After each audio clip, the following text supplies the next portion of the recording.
All right, now raise your hand if you're into the idea of a shorter work week. I know that I am. I'll raise my hand. You might remember us covering Iceland's attempts to see if 4-day work weeks make people more productive. After carrying out several trials, the government found that yes, it's true, shorter work weeks actually improve productivity in a range of different professions, and 86% of Iceland's workforce has now either moved to shorter hours for the same pay or will gain the right to do so. So when is this coming to Israel? I know that's the question. Well, there's one Israeli rabbi who is on a mission to bring about a similar change here in Israel, only the idea would be to make it so that Israelis no longer work on Sundays and instead work from Monday to Friday, with Friday being a half day. All right, well, joining us to break this down is Rabbi Ariel Constantine himself. He's a founding rabbi of the Tel Aviv International Synagogue, Beit El.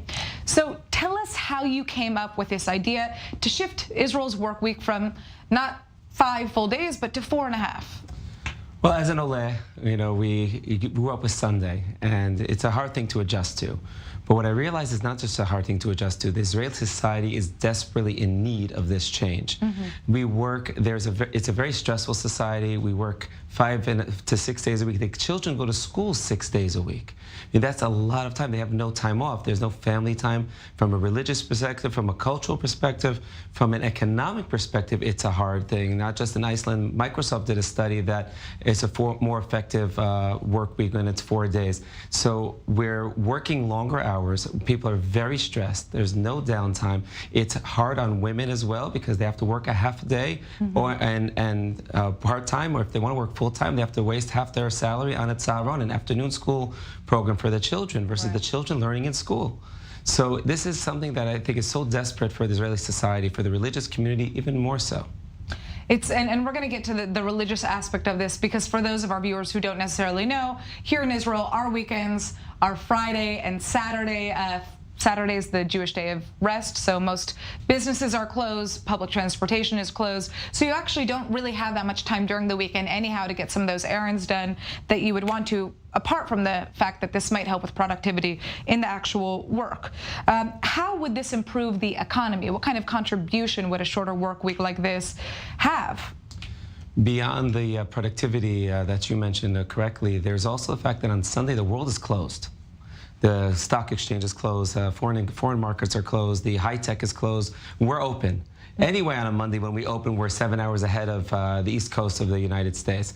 So having a workday on Sunday doesn't help us. In fact, if we just move 1 hour a week, 8 hours to add 1 hour Sunday through Thursday, so that's 4 hours, and 4 hours on Friday, which most people aren't working, we don't lose an hour of work, and yet we're working more in pace with the global economy. Right. It will also increase the entertainment business, because now you have 2 days of entertainment, Saturday and Sunday. For those who are Shomer Shabbat, they can also have a Sunday day that they can enjoy, because they're restricted on the Jewish Sabbath from that enjoyment, and that will boost the entertainment industry as well.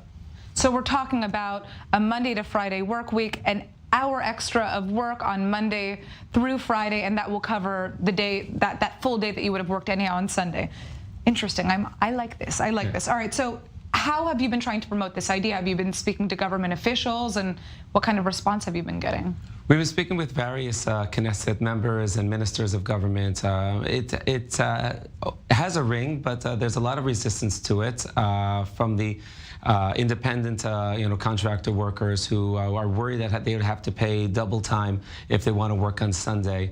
That's the main resistance. The religious side is also resisting, saying that what do we need Sunday for? It's the Christian Sabbath, but it has nothing to do with that. It actually strengthens the Sabbath by having another day off to do other activities that are not Sabbath permitted. So I think there are certain objections, but they're certainly overcome. They can be overcome. I think it will increase economic growth and strengthen families, that they'll have more downtime to spend together, and strengthen the family unit. It'll also help the weaker elements. For example, a lot of children don't have a babysitter. If they don't have that saharon, they're home alone. They have no educational environment. They have no hot lunch often that the parents are away. And here they'll be in an educational environment. We could provide hot lunches for those children, especially in the periphery. There's so many benefits from this in so many angles that it helps the Israeli society economically, educationally, socially. Right. What has the response been from the Israeli public? You know, I can't recall the exact statistic, but I do remember reading that Israel has some of the highest amount of working hours on a weekly basis in the world, comparatively across other OECD countries. So I'm interested to know what response you've heard from the public. So I think the general public, after explaining it, it gets very much on board. The ones who are really nervous are the employers, because again, they want to keep the same level of productivity. If we can show them the models from Iceland, from Microsoft, from others, that they can get the same level of productivity or more, and not have to pay more necessarily, that I think that we can get them on board as well. That's, again, people are often resistant to change, but we will be more in tune with the rest of the world, and our hours of work will be more productive, and people are less stressed. They can produce better. They can focus. They can also be creative in a better way versus just running this rat race that people are run ragged, and is not helping anybody, not the families, not the economy, and not the employers.